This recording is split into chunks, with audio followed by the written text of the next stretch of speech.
Avec Anthony Morel. Bonjour Anthony. Bonjour Jean-Jacques. Vous ne vous êtes pas habillé ce matin parce que je vous vois avec un j'ai jean. quand même... Non, j'ai mon jean et j'ai ce jean. Vous avez ce jean. Non, promis, c'est bon. Ça va alors. Ce jean. Mais qu'a-t-il... D'abord, il est très laid. Mais indépendamment de sa laideur. C'est un jean, quoi. Franchement, il vaut pas moche. C'est un jean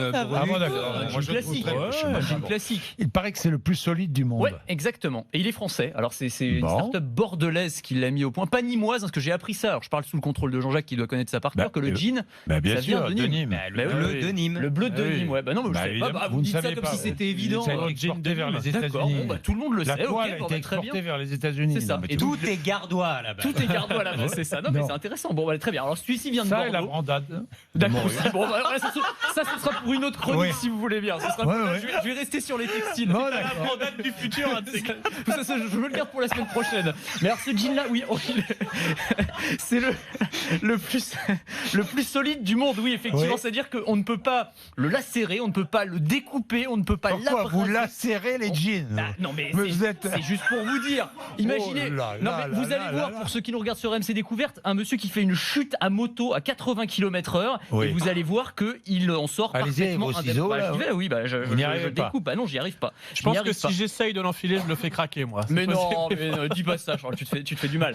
Non, c'est un tissu qui s'appelle l'Armalite, qui a été mis au point donc par un inventeur bordelais, un motard. En fait, c'est du coton tressé avec une fibre spéciale qui a longtemps été utilisée dans l'aérospatial. On s'en sert pour faire des filets pour les satellites, pour empêcher les météorites de taper dans les satellites. Donc c'est quand même relativement solide. Et donc on a intégré ça dans des textiles et on entre dans l'ère de ce que j'aime appeler les super textiles. C'est-à-dire qu'on donne des super pouvoirs, si vous voulez, aux vêtements, des propriétés auxquelles on n'aurait pas pensé grâce à des nouvelles méthodes de tissage, grâce à des nouveaux matériaux, grâce aux nanotechnologies également. Et ça en est une très bonne illustration. Donc pantalon, jean pour motard, jean professionnel aussi, pourquoi pas. Exactement. Gilet pare-balles. Même les gilets pare-balles commencent à utiliser ces technologies parce qu'effectivement, ça fait des textiles qui sont extrêmement solides. Et alors quelque chose de beaucoup plus terre à terre, mais à l'approche des fêtes, ça va peut-être vous intéresser. Cette start-up, ils ont lancé en utilisant ce textile des torchons à huîtres, vous savez, des serviettes pour éviter de s'ouvrir la main.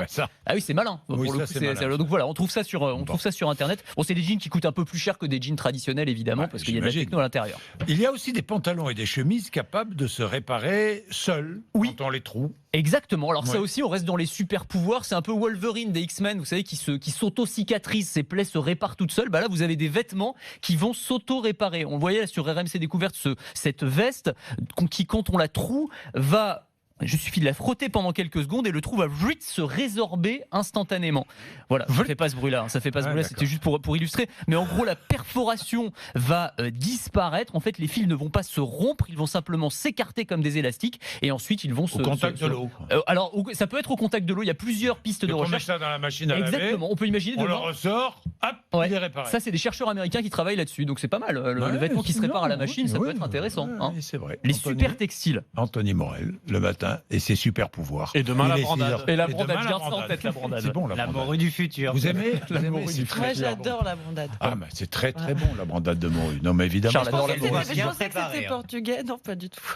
Brandade de morue, mais moi aussi. Non, mais la morue, c'est pas pareil. Mais non, mais d'accord. Brandade de morue. C'est ni moi. On apprend des choses. Il y a beaucoup de morue portugaise, mais à la base, c'est ni moi.